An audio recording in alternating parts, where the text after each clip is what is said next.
আমি ক্লাছ 11ত থকা চেপ্টাৰ 10 শংকুৰ ছেট কনিক ছেকশ্যনটো আমি আলোচনা কৰিম। এতিয়া তোমালোকে শংকু বুলি ক'লে সকলোৱে গম পাইছা, অলৰেডি শংকু কেনেকুৱা তোমালোকে জানা। এতিয়া শংকুৰ আমি ছেটটো আলোচনা কৰিম। এতিয়া শংকুৰ ছেট বুলি ক'লে এখন সমতল, এখন এটা সমতল, এখন সমতলত এটা শংকুৰ ছেদনৰ ফলত সৃষ্টি হোৱা সমহতীয়া বক্ৰটোকে শংকুৰ ছেট বোলে। কি বোলে?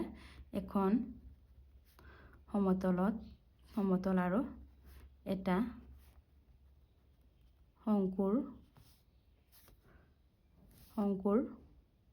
ছেদনৰ ফলত সৃষ্টি হোৱা সমহতীয়া বক্ৰটোক কি বুলি কোৱা হয়? শংকুৰ ছেট বোলা হয়। এতিয়া তোমালোকক মই দেখাই দিছোঁ। এইটো আমাৰ শংকুটো, এইটো আমাৰ সমতলকণ, আৰু ইয়াত উমৈহতীয়া কি বক্ৰটো আমাৰ কোনটো? এইটোকে আমাৰ কি বুলি কয়? শংকুৰ ছেট বুলি কোৱা হয়। এইখিনি আমাৰ শংকু। ইয়াত তোমালোকৰ কিতাপত আমাৰ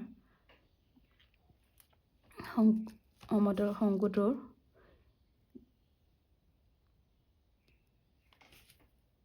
তোমালোকৰ তলখন আৰু শংকুটোৰ ছেদন শংকুটোৰ শীৰ্ষবিন্দুত বা শীৰ্ষবিন্দুৰ ওপৰ ফালে বা তলৰ ফালে যিকোনো অংকত হ'ব পাৰে।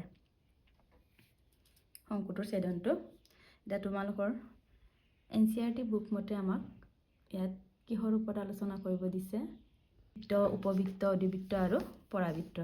এতিয়া সমতলকণে শংকুটোক শীৰ্ষবিন্দুৰ বাহিৰৰ ওপৰৰ অংক বা তলৰ অংকত ছেদ কৰা নিম্ন প্ৰদত্ত চৰ্তসমূহ সাপেক্ষে উল্লেখিত বক্ৰবোৰ পোৱা যায়। কিছুমান আমাৰ বক্ৰ পোৱা যায়। এই বক্ৰকেইটা হৈছে আমাৰ বৃত্ত, উপবৃত্ত, অধিবৃত্ত আৰু পৰাবৃত্ত।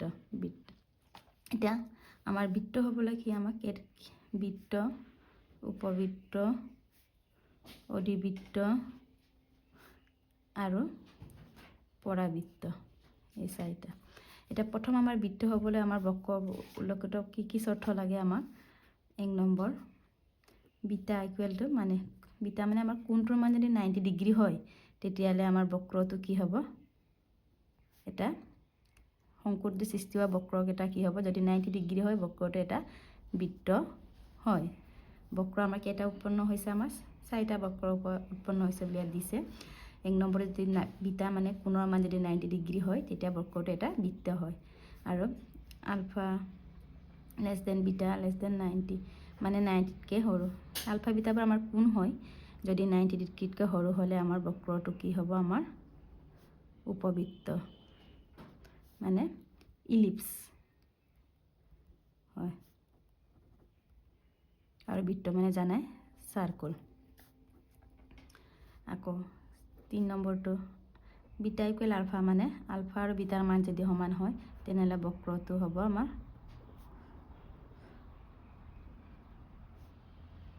বক্ৰ হয়। এইটো অধিবৃত্ত হয়। অধিবৃত্ত মানে হৈছে আমাৰ পেৰাবোলা। মনত ৰাখিবা, অধিবৃত্ত আমাৰ পেৰাবোলা। আৰু 4 নম্বৰ আৰু এটা বক্ৰ পোৱা যায় আমাৰ 0 less than equal beta less than ULFA.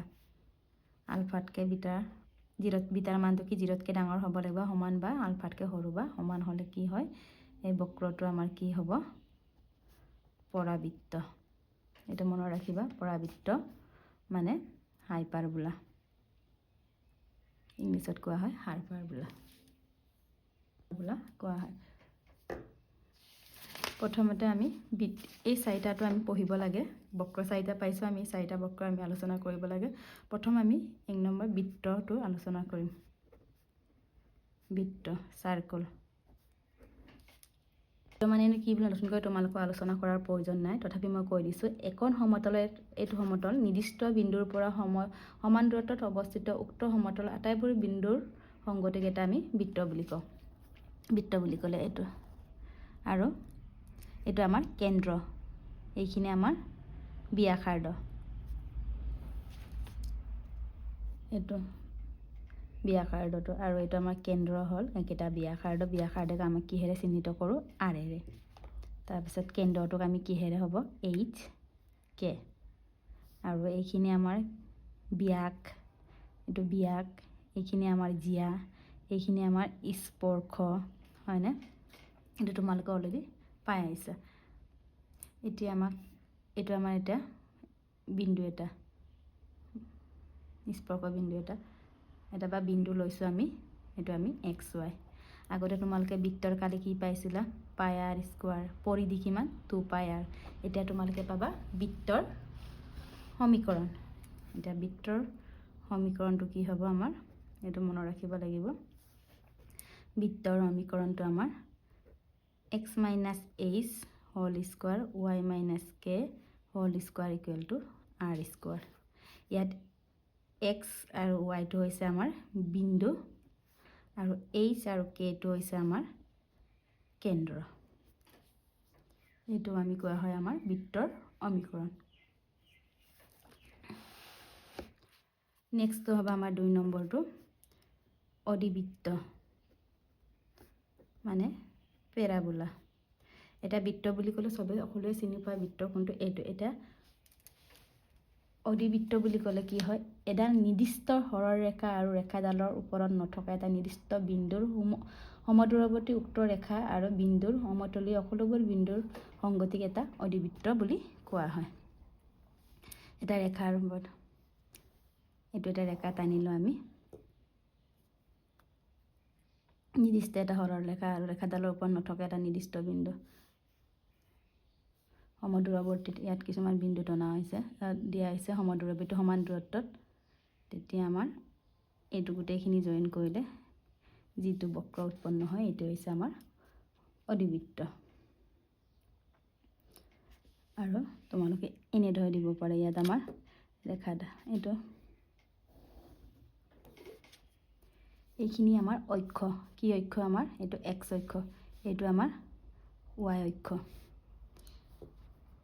আৰু ইয়াক আমাৰ কি বুলি কোৱা হয় এইটো ৰেখাটো আমি নিয়ামিষা বুলি কোৱা হয় এইখিনি আমাৰ অক্ষ এইটো আমাৰ নাভি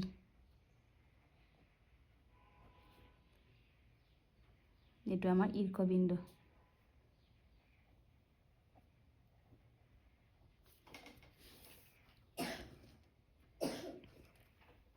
এতিয়া চোৱা অধিবৃত্তৰ আমাৰ এটা পাৰমাণিক ৰূপ আমাৰ 4টা আছে এতিয়া অধিবৃত্ত বুলি ক'লে এনেদৰে যোৱাটো আমি অধিবৃত্ত বুলি ক'লে এটা চিনি পাইছা নহয় এতিয়া আমাৰ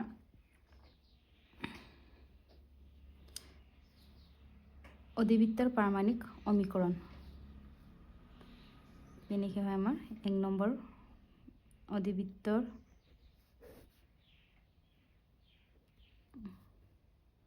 পাৰমাণিক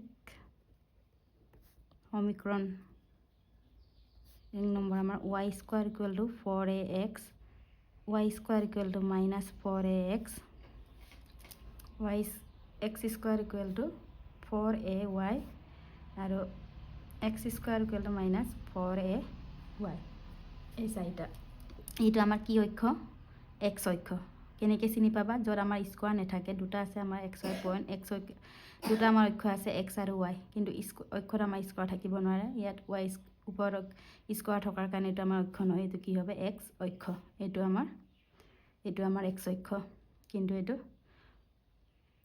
কাৰ ওপৰত স্কয়াৰটো আছে x ৰ ওপৰত তেনেহ'লে নথকাটো কোনটো y তেনেহ'লে এইটো কি অক্ষ হ'ব y অক্ষ এইটো আমাৰ y অক্ষ কিন্তু ইয়াত যে মাইনাস প্লাস দিয়া হৈছে কিয় কাৰণে দিয়া আছে চোৱা এতিয়া চোৱা প্ৰথম আমি 1 নম্বৰটো চাওঁ কোনফালে থাকিব এইটো x অক্ষ আমাৰ ইয়াত পজিটিভ আছে ইয়াত পজিটিভ থকাৰ কাৰণে এইটো এনেদৰে থাকিলে কি সমীকৰণ আহিব আমাৰ y square equal to 4ax 1 নম্বৰটো আকৌ 2 নম্বৰটো আকৌ মাইনাসত আছে x অক্ষ এইটো তেনেহ'লে x ৰ মাইনাস কিনে ইফালে যায় তেনেহ'লে এইটো হ'ব আকৌ x স্কয়াৰ ইকুৱেল 4ay এইটো আমাৰ ক'ত আছে y অক্ষ পজিটিভত তেনেহ'লে এনেকৈ আহিব আকৌ এইটো আমাৰ কিহত আছে নেগেটিভ y অক্ষ নেগেটিভ y ড্ৰেছ তেনেহ'লে তললৈ এইটো আমাৰ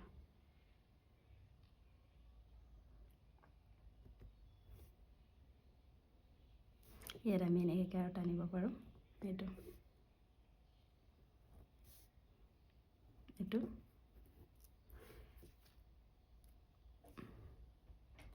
আৰু এইখিনি আমাৰ কি নাভি ইয়াত তোমালোকৰ নাভিৰ নিয়ামিকাৰ অমিক্ৰণ কি বুলি যদি সোধে তেতিয়া কি হ'ব আমাৰ ইয়াত এইটো আমাৰ এক্সৰ পজিটিভ হয় তেনেহ'লে কি হ'ব এক্স ইকুৱেল টু এইটো আমাৰ বিন্দু হয় x equal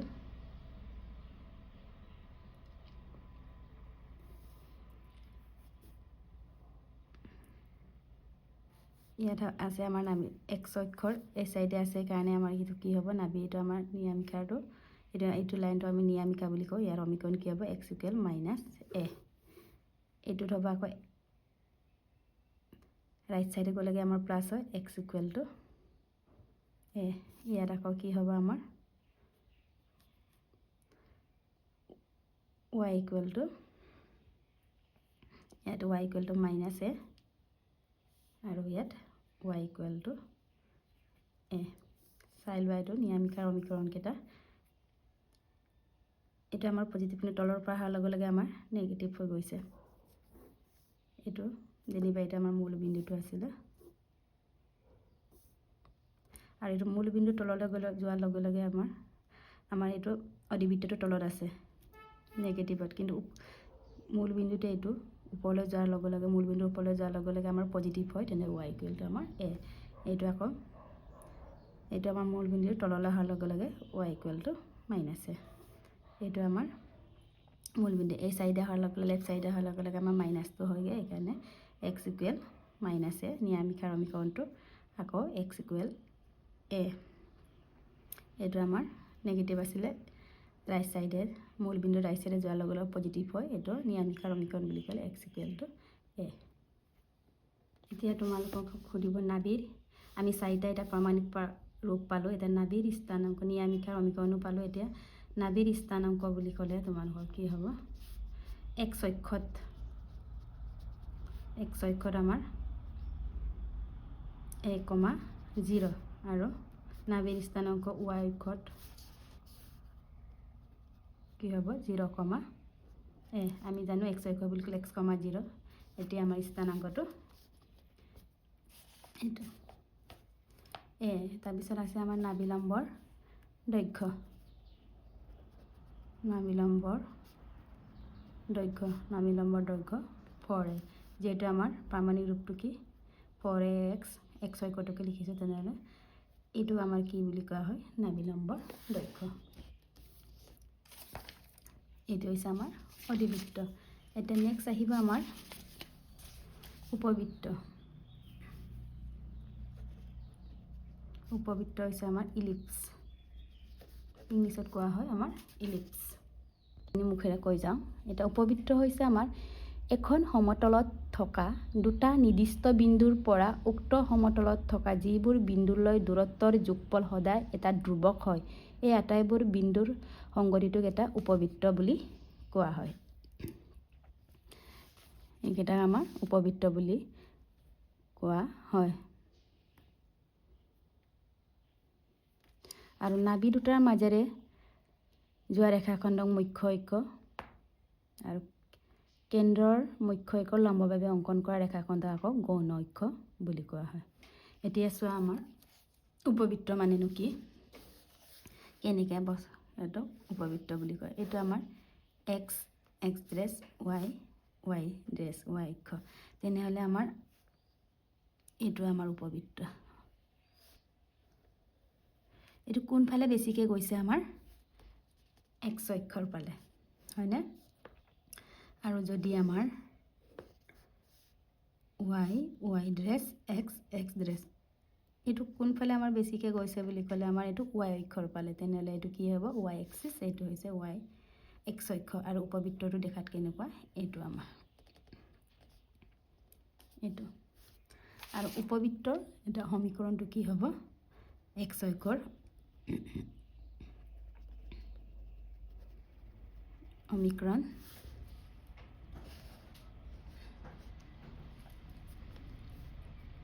x square by S square Y square by B square 1 এই বিটা আমাৰ ধ্ৰুৱক ৰাশি হয় আৰু এইটো X square by B square plus Y square by A square equal to 1 Y খত সমীকৰণটো X square by B square plus Y square by A square equal 1 আমি ইয়াত এ বি ধ্ৰুৱক বুলি হ'লে আমি কেনেকৈ চিনি পাম এক্স বা ওয়াইৰ তলত যাৰ মানটো বেছি ডাঙৰকৈ থাকে মানে এ বি এক্সাম্পল হিচাপে ইয়াত 16 আছে ইয়াত 9 তেনেহ'লে কাৰ এক্সৰ লগত থকা সংখ্যাটো ডাঙৰ তেনেহ'লে যে কি অক্ষ হ'ব আমাৰ এক্স অক্ষ আৰু ইয়াত যদি আমাৰ 9 ইয়াত ওয়াইৰ তলত যদি 16 থাকে এইটো কি অক্ষ হ'ব আমাৰ ওয়াই অক্ষ এনেদৰে আমি চিনি পাম ইয়াত আৰু আমাৰ থাকিব কি নাভিৰ স্থানাংক নাভিৰ স্থানাংক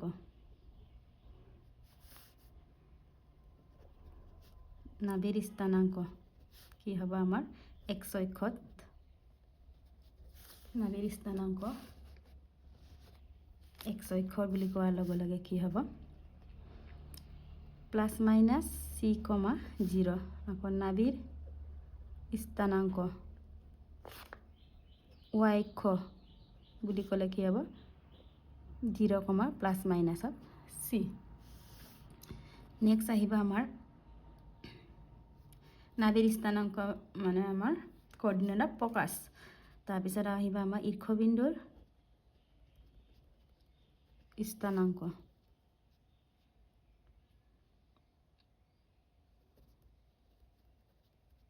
এক্স অক্ষ হ'লে কি হ'ব না ঈৰ্ষবিন্দুৰ প্লাছ মাইনাছ অফ এ কমা 0 আকৌ ওয়াই অক্ষত কি হ'বগৈ আমাৰ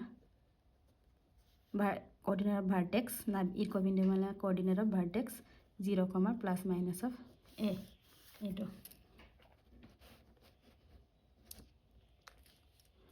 এইটো আৰু চি মানে কি হ'ব আমাৰ চিৰ মানটো কেনেকৈ উলিয়াম আমি c square equal to a square minus b square এইকেইটা মনত ৰাখিব লাগিব তাৰপিছত আহিব আমাৰ উৎকণ্ঠতা ইনচেন্ট্ৰিচিটি ইৰে আমি চিহ্নিত কৰোঁ তেতিয়া ই ইকুৱেল আমাৰ কি হ'ব চি বাই এ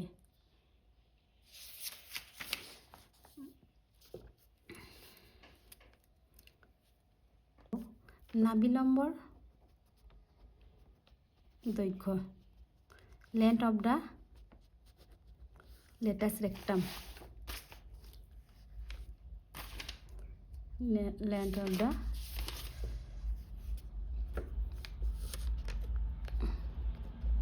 latus rectum তেতিয়া কি হ'ব আমাৰ L equal to 2b square by a into 2b square by a এবং মুখ্য অক্ষৰ দৈৰ্ঘ্য বুলি ক'লে আমাৰ টুৱাইছে গৌণ অক্ষৰ দৈৰ্ঘ্য টুৱাইছ বি মুখ্য এইটো হৈছে major axis length of the major axis আৰু গৌণ বুলি ক'লে length of the minor axis twice b এইখিনি আমাৰ তাৰপিছত আহিব আমাৰ নেক্সট 4 নম্বৰটো আছিল আমাৰ পৰাবৃত্ত মানে হাইপাৰবোলা এতিয়া হাইপাৰবোলা বুলি ক'লে পৰাবৃত্ত বুলি ক'লে শুনা এখন সমতলত থকা দুটা নিৰ্দিষ্ট বিন্দুৰ পৰা উক্ত সমতলত থকা যিবোৰ বিন্দুৰ দূৰত্ব পাৰ্থক্য সদায় এটা ধ্ৰুৱক হয় এই আটাইবোৰ বিন্দুৰ সংগতিটোক এটা পৰাবৃত্ত বুলি কোৱা হয় আৰু নাভিদাৰৰ মাজেৰে যোৱা ৰেখাডালক অনুপস্থ আৰু কেন্দ্ৰৰ মাজেৰে যোৱাটোক আমাৰ সংযোগী মানে অনুপস্থ মানে হৈছে টেন ভাজ এক্সিছ আৰু সংযোগী হৈছে আমাৰ কনজুগেট এক্সিছ বুলি কোৱা হয় এতিয়া চোৱা প্ৰথমে আমি উপবৃত্তটো চিনাকি হৈ লওঁ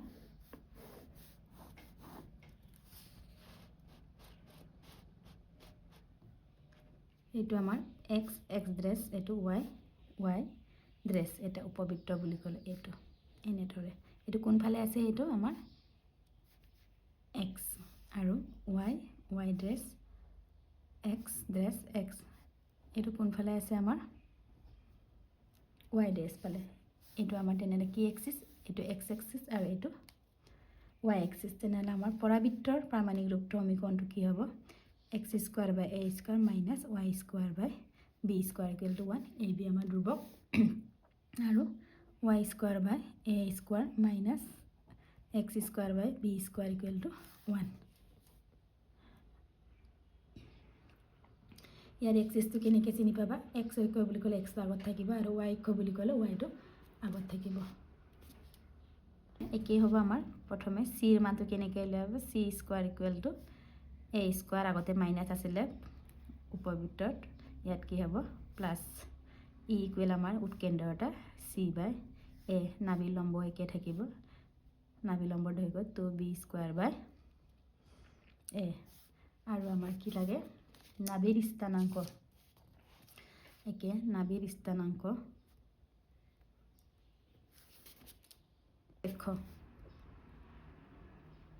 হ'লে আমাৰ coordinate of focus plus minus of c, 0, y অক্ষ হ'লে 0, প্লাছ মাইনাছ অফ c। আকৌ ঈৰ্ষবিন্দুৰ স্থানাংক কোঅৰ্ডিনেট অফ ভাৰ্টেক্স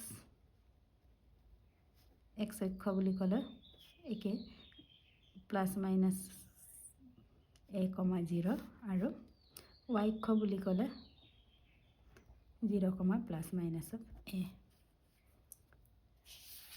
এইখিনি। আৰু আমাৰ এটা আহিব সংযোনী আৰু অনুপস্থ। আহিব আমাৰ অনুপস্থ।